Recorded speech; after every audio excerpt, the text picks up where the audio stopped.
জনাইছো পৰৱৰ্তী খবৰ প্ৰকৃতিক ভাল পোৱা দুজন ব্যক্তি কমলাকান্ত দাস আৰু সৰ্পবন্ধু প্ৰাণজিৎ ৰাজবংশী প্ৰকৃতিৰ প্ৰতি দায়বদ্ধ দুয়োজনেই সাপৰ পৰা মানুহক সকাহ দিছে সৰ্পবন্ধু প্ৰাণজিৎ ৰাজবংশীয়ে আমাৰ সতীৰ্থ সাংবাদিক কৌশিক দাসে যুগুত কৰিছিল এক প্ৰতিবেদন আগবঢ়াইছো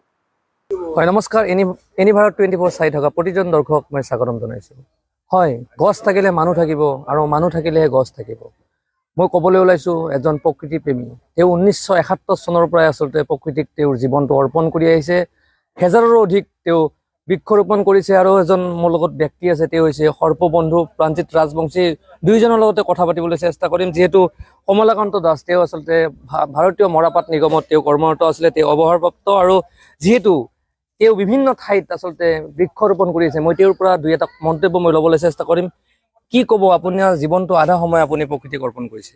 নমস্কাৰ এনি ভাৰত 23ৰ জৰিয়তে সমূহ দৰ্শক ৰাইজলৈ মই সেৱা জনাইছোঁ আচলতে আমি গছ নাথাকিলে আমি মানুহ থাকিব নোৱাৰোঁ গছে আমাক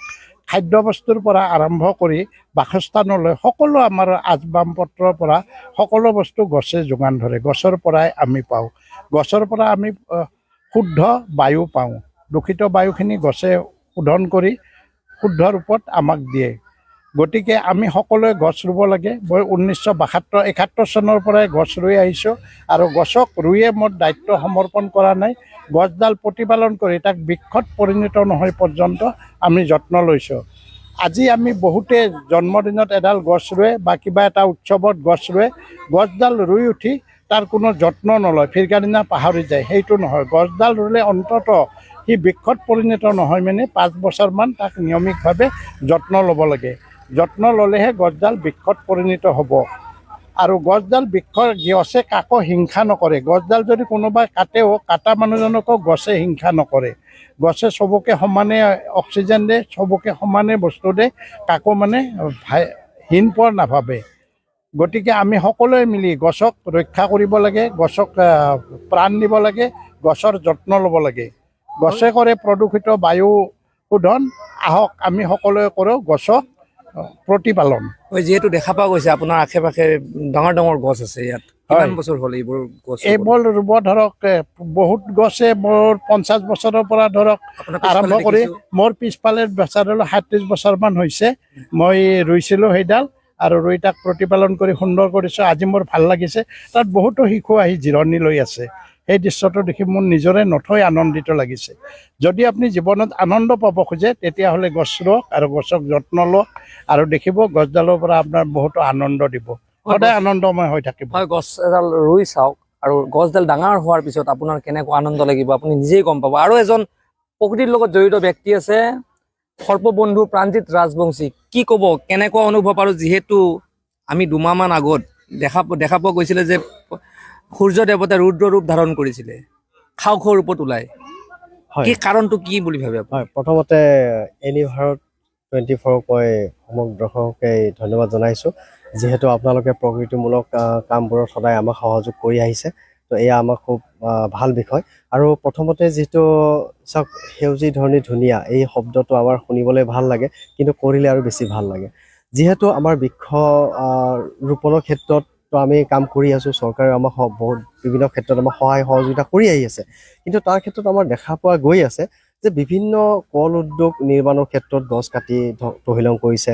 ৰাষ্ট্ৰীয় ঘাইপথ নিৰ্মাণৰ নামত গছ কাটি তহিলং কৰিছে অভাৰব্ৰিজ বা ফুটব্ৰিজ যিকোনো ক্ষেত্ৰতে তেওঁলোকে বনোৱাৰ ক্ষেত্ৰত গছ কাটি পেলাই ধ্বংস কৰি আহিছে কিন্তু তাৰ ফলত কি হৈছে আমি কিমানডাল গছ ৰুইছোঁ বা কিমানডাল গছ আমাৰ ডাঙৰ দীঘল হৈছে তাৰ ওপৰত একচুৱেলি নজৰ দিবলৈ কাৰো সময় নাই আজি চৰকাৰে যিহেতু ইমান ডাঙৰ ডাঙৰ আঁচনি লৈছিলে গছ ৰোৱাৰ কাৰণে কিন্তু গছ পুলি ৰোপণ কৰিছিলে ঠিকে কিন্তু সেইবোৰ গছ বাচি আছে নে নাই খবৰ ল'বলৈ কাৰো আহৰি নাই কোনো বিষয়ববীয়া আজিলৈকে আমি দেখা নাই কোনোবা ছাৰ্ভেত গৈ পেলাই যে কেতিয়াবা তেওঁলোকে বৃক্ষৰডাল হ'লনে নাই গাছডাল ডাঙৰ হ'লনে নাই তাৰ পৰা কিবা আমাৰ উপকাৰ হ'লনে নাই আমি যে টকা খৰচ কৰিলোঁ তাৰ খতিয়ান দিবলৈ কোনোজন ব্যক্তি আগুৱাই অহা নাই কিন্তু এইকাৰণে ভাল লাগে যেতিয়া আমাৰ কমলাকান্ত ছাৰৰ নিচিনা ডাঙৰ ব্যক্তি এজনে যেতিয়া আমাক গছবোৰ দেখুৱাই দিয়ে আমাৰ উৎসাহিত হৈ উঠোঁ আমি কাৰণ তেওঁলোকে যেতিয়া নিজৰ জীৱনৰ আধা সময় বা তেওঁলোকে কমপ্লিট গছ ৰোপণৰ ক্ষেত্ৰতে তেওঁলোকে সমৰ্পণ কৰিছিলে আৰু সেই গছবোৰৰ তলত আজি আমি বহি পেলাই কথা পাতি আছোঁ। তো এইটো এটা খুব ভাল বিষয় আৰু আমিও তাৰ পৰা অনুপ্ৰেৰণা পাওঁ। আমি যিমানটো কাম কৰি আছোঁ ৰ'দত আমিও কাম কৰি আছোঁ, কিন্তু হ'লেও হয়তো আমি ইমান সফল হ'ব পৰা নাছিলোঁ। কিন্তু এইবোৰ উদাহৰণ দেখিলে আমাৰ বুকুখন আকৌ জাঙুৰ খাই উঠে, আকৌ কিবা এটা কৰিবলৈ নতুন এটা প্ৰেৰণা পাওঁ। আৰু যিহেতু আমি লাষ্ট 2 মাহ আগত আমি দেখিছোঁ যে সমগ্ৰ অসমখনেই জ্বলি পৰি গৈছিলে, 42 ডিগ্ৰীলৈকে আমি দেখিছিলোঁ তাপমাত্ৰা, আৰু এইটো সময়ত মানুহ থাকিবলৈ ঠাই নোহোৱা হৈ গৈছিলে। আৰু বৃক্ষই এনেকুৱা এটা আমাৰ হাতত অপশ্যন আছিলে য'ত নেকি গৈ পেলাই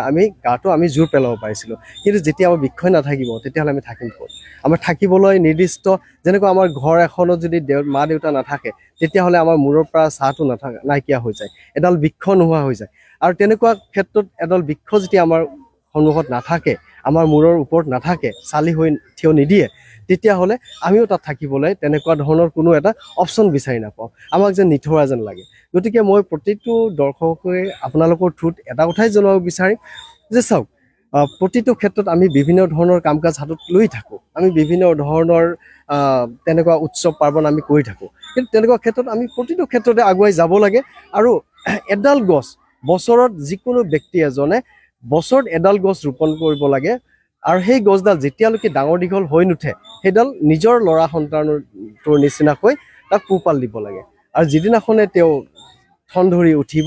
এডাল বৃক্ষলৈ ৰূপান্তৰিত হ'ব, সেইদিনাখনে নিজকে মনত এটা ফুটি আহিব যে নহয়, মই ল'ৰাটো ডাঙৰ কৰিলে যেনেকৈ মোক বৃদ্ধকালত তেওঁ গৈ পেলাই মোক এটা আশ্ৰয়স্থলী দিয়ে, তেনেকৈ গছডালো এদিন ডাঙৰ হৈ পেলাই মোৰ মূৰৰ চালি হ'ব আৰু মোক তাত এটা আশ্ৰয়স্থলী দিব।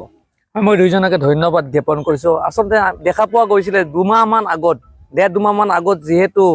সূৰ্য দেৱতাৰ এক ৰুদ্ৰ ৰূপ খাও ৰূপত ওলাই, তাৰ কাৰণে হৈছে প্ৰকৃতিৰ ধ্বংস।